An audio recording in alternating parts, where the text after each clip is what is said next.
you have to find your own voice, you have to find your own rhythm, you have to find your own style. And you don't come out of the box with that, it just happens over time. My style to me is me. This is how I talk, this is how I would want to listen to a broadcast, that's how I do a game. Welcome to Lip Roll. My name is Valerie Morehouse. I have a unique privilege to work with some of today's most influential and iconic voices. I hope to use this platform to share with you stories of my work and my experience from the field and in the studio as a celebrity vocal coach. This is a show where my guests and I are able to peel back the curtain and kind of bring you backstage and paint a picture of what it's like to be an artist, an actor, a broadcaster, and beyond, while still confronting all the challenges of mental health, physical health, and spiritual health. Welcome to Lip Roll.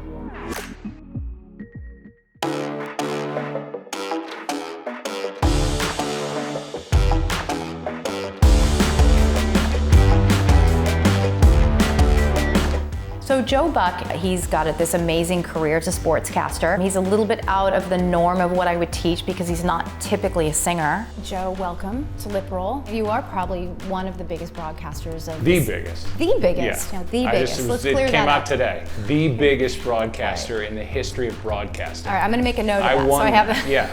Okay, perfect. What I'm interested in is talking about voices and how that shaped your career. When I sit here at 49 years old and I think of myself at 21 being a Major League Baseball broadcaster, that kind of blows my mind. It was probably before I was ready, but the training wheels kind of fell off and then you either sink or swim. 3 years later, Fox came along and hired me to do football, which I had never done, and 2 years after that, they got baseball, and I've been doing the baseball at Fox since 1996. There were a lot of opportunities to fail, and I look back and I'm proud of what I've been able to accomplish.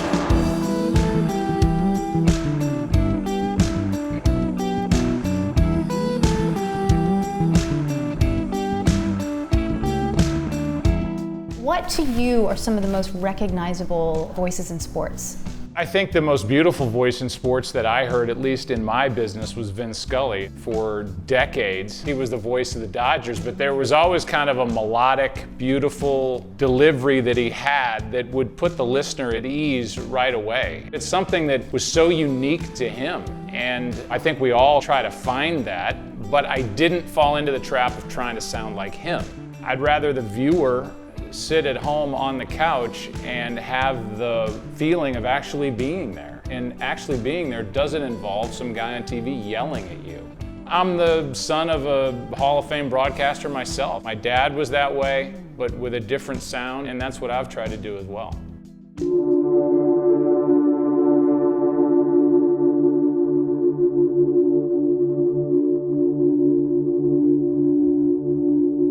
Where were you mentally while processing just the unknown about your own voice? In 2011, I had a paralyzed vocal cord. I thought my career was over. It was a terrible feeling to the point where I got depressed. I was going through a divorce at the time. I just was at rock bottom. With the first diagnosis I got, I went to see a guy. He goes, well, you have one vocal cord that's laying there dead.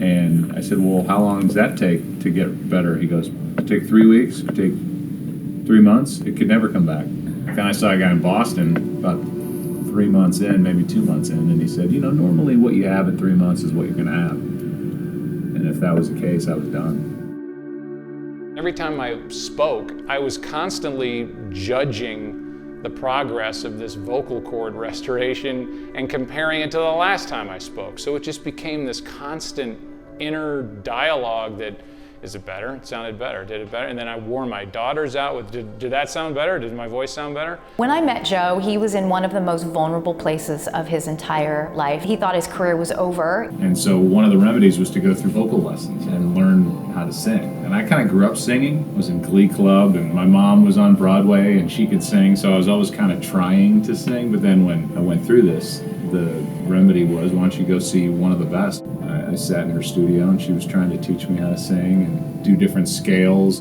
And I will never forget that beautiful day at the World Series, probably 4 months after we started training, and he texted me and said he was 98%.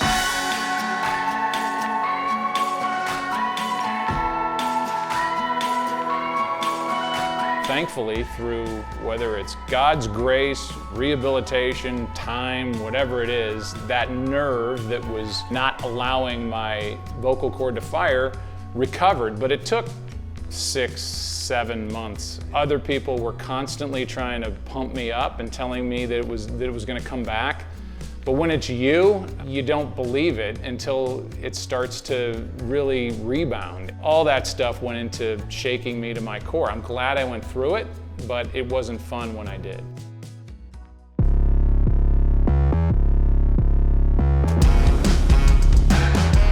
I think criticism is a huge issue in today's culture, and I'm wondering, how do you deal with criticism? I get criticism everywhere.